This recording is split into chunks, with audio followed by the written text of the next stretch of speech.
নমস্কাৰ আপোনালোক সকলোকে প্ৰফুল্ল অসম ইউটিউব চেনেললৈ স্বাগতম জনাইছোঁ। যদি আপোনালোক চেনেলটোলৈ প্ৰথমবাৰৰ বাবে আহিছে প্লিজ চেনেলটো ছাবস্ক্ৰাইব কৰি দিব, ভিডিঅ'টো এটা লাইক কৰি দিব আৰু লগৰ বন্ধু বান্ধৱীসকলক শ্বেয়াৰ কৰিব।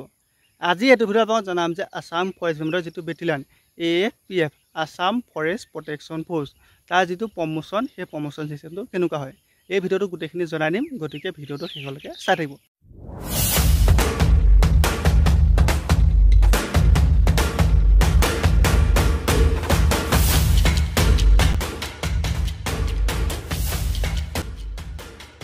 এতিয়া আপোনালোকৰ বহুতো ল'ৰা ছোৱালী অপেক্ষা কৰি আছে যে আছাম ফৰেষ্ট ডিপাৰ্টমেণ্টৰ নিউ এডভাৰটাইজমেণ্ট কেতিয়া মুকলি হ'ব।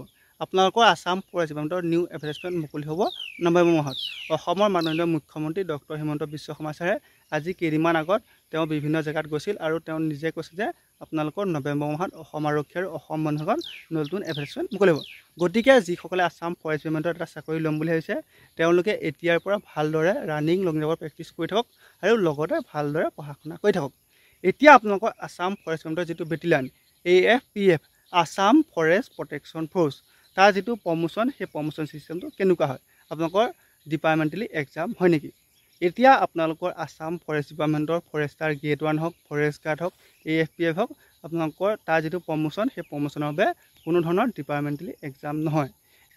এতিয়া আপোনালোকৰ আছাম ফৰেষ্ট ডিপাৰ্টমেণ্টৰ যিটো বেটেলিয়ান AFPF আপোনালোকৰ অসম আৰক্ষীৰ যিটো AB গতে ছেম হয়, কিন্তু আপোনালোকৰ যিটো প্ৰমোশ্যন সেই প্ৰমোশ্যন চিষ্টেমটোৰ ক্ষেত্ৰত আপোনালোকৰ অলপ বেলেগ হয়।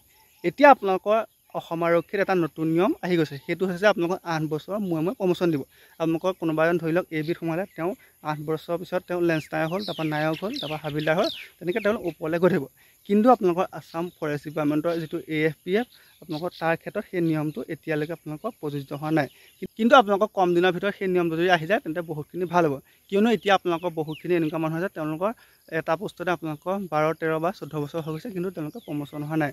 যদিহে আপোনালোকৰ 8 বছৰৰ মূৰে প্ৰমোশ্যন দি দিয়ে তেন্তে AFPFৰ ক্ষেত্ৰত বহুতখিনি ভাল হ'ব। এতিয়া আপোনালোকৰ AFPFৰ যিটো প্ৰমোশ্যন সেই প্ৰমোশ্যনটো সম্পূৰ্ণ চিনিয়ৰ বেচিছত আপোনালোকৰ অসম আৰক্ষী AB আৰু আছাম ফৰেষ্ট ডিপাৰ্টমেণ্টৰ AFPF আপোনালোকৰ যিটোটা আছে সেইটোতে আপোনালোকৰ যিটো প্ৰমোশ্যন সেই প্ৰমোশ্যন চিষ্টেমটোৰ ক্ষেত্ৰতে বেলেগ বেলেগ। তাৰ বাদে আপোনালোকৰ সকলোখিনি একেই, আপোনালোকৰ এলাউন্স একেই পায়, নাইবা আপোনালোকৰ দৰমহাৰ ক্ষেত্ৰত একেই আৰু আপোনালোকৰ হাথিয়াৰসমূহ একে দিয়ে। তাৰপিছত আপোনালোকৰ সকলোখিনি একেই হয়। গতিকে যিসকলে অসম আৰক্ষী ABত যাম বুলি ভাবিছিলে তেওঁলোকে যদি আছাম ফৰেষ্ট ডিপাৰ্টমেণ্টৰ AFPFত যায় তেন্তে তেওঁলোকৰ যিটো সপোন আছে সেই সপোনটো পূৰণ হ'ব। গতিকে যিসকলে AFPF হওক, নাইবা আপোনালোকৰ ফৰেষ্ট গাৰ্ড হওক, নাইবা ফৰেষ্টাৰ গ্ৰেড 1 হওক, তেওঁলোকৰ এতিয়াৰ পৰা নিজকে ভালদৰে সাজু কৰক, কিয়নো এডভাৰটাইজমেণ্ট মুকলি হোৱাৰ পিছত আপোনালোকে হাতত সময় নাপাবই। গতিকে এতিয়াৰ পৰা আপোনালোকে ভালদৰে ৰানিং লং জাম্পৰ প্ৰেক্টিছ কৰি থাকক আৰু লগতে ভালদৰে পঢ়া শুনা কৰি থাকক। ধন্যবাদ।